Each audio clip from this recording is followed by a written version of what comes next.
नमस्कार। एक कहानी सुनाते हैं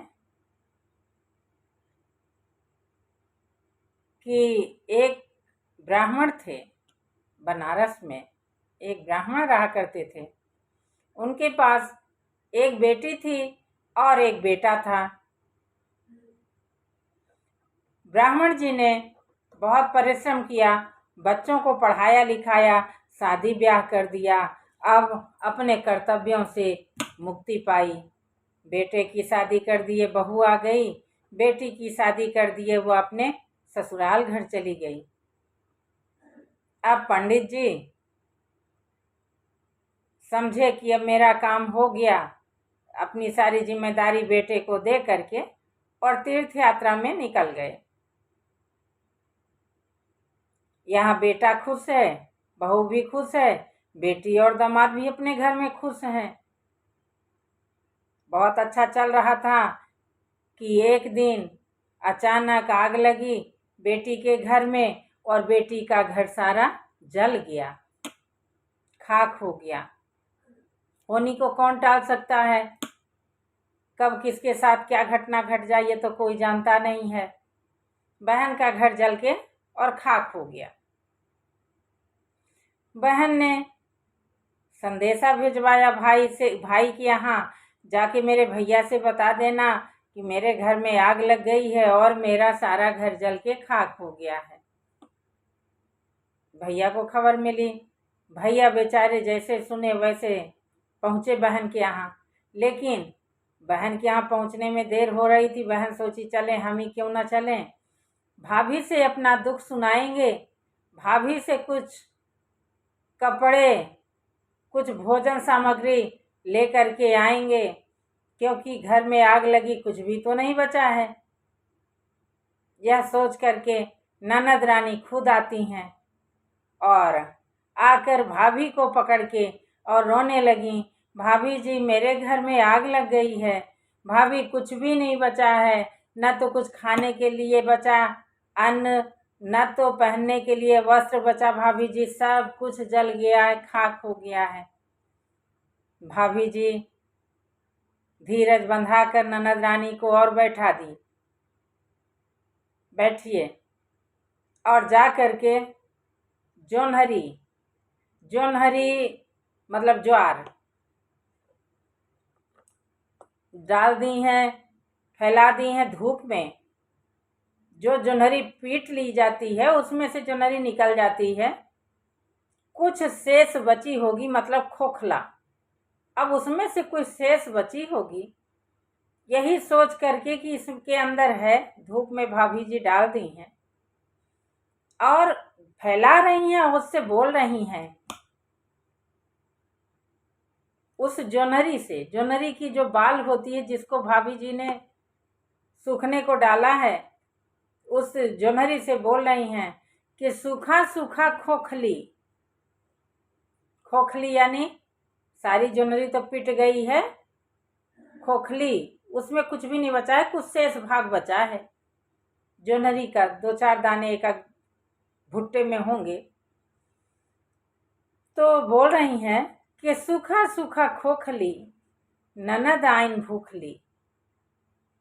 आज सुखाए कल सुखाए कोई जरूरी नहीं है, टेंशन कुछ नहीं है। आज सुखाए कल सुखाए, परसों वही है ननद जी का भैया, तबई हुई हैं खाब खैया। अब यह सुनकर ननद जी घबराई। 3 दिन से तो मैं खुद नहीं खाई हूँ, आग लग गई, कुछ बचा ही नहीं है, 3 दिन से भूखी हूँ, और 3 दिन अगर यहाँ भी भोजन न मिला तो मेरी क्या हाल होगी, मुझे बहुत भूख लगी है। यह सोचकर ननद रानी भैया के खेत में चना बोया हुआ था, जाकर चना खाने लगी और खा रही थी और भैया को आशीर्वाद देते जा रही थी कि भैया, जब पता चला कि बहन घर आई हुई है, भैया वहाँ से बिना देर किए हुए और घर आ गए। जब घर आए, रास्ते में देख रहे हैं बहन साग खा रही है। पूछे, बहन ये क्या कर रही हो, यहाँ क्यों? बोले, भैया भूख लगी थी तो आपके खेत में हमने साग देखा, हम कहे खा लेते हैं। सगवन पतवन भरिगा पेट, जुग जुग बाढ़े भैया तुम्हारो खेत। साग के पत्ते से भैया मेरा पेट भर गया, जुग जुग आपका खेत बाढ़े, खूब विकास हो, जब आए हमको भूखा न जाना पड़े। भैया बोले बहन चलो घर। बहन ने कहा भैया मैं घर गई थी, भाभी खोखली जोन्हरी का खोखला सुखा रही थी। अब बोली कि कोई ज़रूरत नहीं है अभी आजकल सूखने का, परसों आएंगे भैया तब हो ही खाब खैया। भैया हमें भूख लगी थी, हम खा लिए, पेट भर गया भैया, अब हम चल रहे हैं घर। भैया बोले बहन जाओ। बहन को बहुत बुरा लगा, मेरा काम था कहना कि मैं जा रही हूँ अपने घर, लेकिन भैया को तो रोकना था। भैया ने एक बार भी नहीं कहा कि बहन रुक जाओ मत जाओ। ऐसा मैं जानती तो आती नहीं, क्योंकि भाभी ने भी नहीं दिया कुछ खाने के लिए, पानी पीने के लिए, एक शब्द भी नहीं बोला, और भैया ने भी नहीं रोका। भैया कहे बहन जाओ, अब मैं नहीं आऊंगी। ऐसा सोच करके बहन जा रही है, बहुत मलाल से भरी हुई है। घर गई। अब यहाँ भाभी जी यानी मैडम पूछ रही हैं आ गए? हाँ आ गए। यह बताइए मेरे मायके गए थे? हाँ मायके गया था ना, रास्ते में मिला, रास्ते में पड़ा तो हम कहे ससुराल भी होते चले। कैसी हैं अम्मा लोग, कैसे हैं भैया भाभी? बोले अरे क्या बताएं, तुम्हारे यहाँ की तो हालत ठीक नहीं है। अरे क्या हुआ बताइए तो। मैडम जी ने पूछा क्या हुआ बताए। बोले तुम्हारे घर में आग लग गई, कुछ भी नहीं बचा है, सब जल के खाक हो गया है। अरे तब तो सब भूखे होंगे। मैडम ने कहा मेरे घर में आग लग गई तब तो सब भूखे होंगे। भैया भाभी मेरी माँ सभी लोग भूखे होंगे। ऐसा करिए तांगा बुलाइए और हम देते हैं सामान, ले जाइए और उनको दे के आइए, वो लोग भूखे होंगे।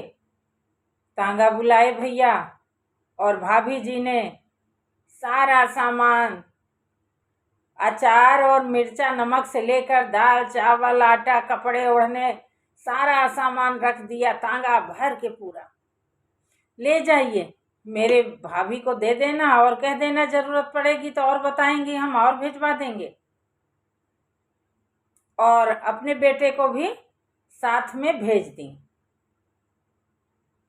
बिना देर किए जा कर के माँ से पूछ लेना, नानी से पूछ लेना, नानी कोई और ज़रूरत है, ज़रूरत होगी तो बताइएगा, हम और पहुँचा देंगे। ऐसा कह के बेटा चल दिया, तांगा भर के सामान लेकर भैया चल दिए। बहन के घर गए और सारा सामान बहन के घर में उतार दिए। बहन जी यह लीजिए सामान, आपको कोई कष्ट होगा तो बताइएगा, हम और पहुंचा देंगे। कष्ट में नहीं रहिएगा, आप अपना सही ढंग से गुजारा करिए और उसके बाद में व्यवस्था कर लीजिएगा, जो भी होगा बहन हम और पहुंचा देंगे। ऐसा कह के और भैया कहे अब हम चल रहे हैं, बहन अब आप अपना व्यवस्था करो, खाओ पियो। इतना कह के भैया चल दिए। अब ससुराल गए। ससुराल गए, सास रानी देखी बहुत स्वागत कर रही हैं, दामाद जी आए हैं, दामाद जी आए हैं। अब यह पोस्ट काफ़ी बड़ा हो जाएगा, इसलिए यही समाप्त कर रहे हैं। इसके आगे का भाग अगले पोस्ट में देखिएगा। इतना ही इसके आगे का भाग आगे पोस्ट में। नमस्कार।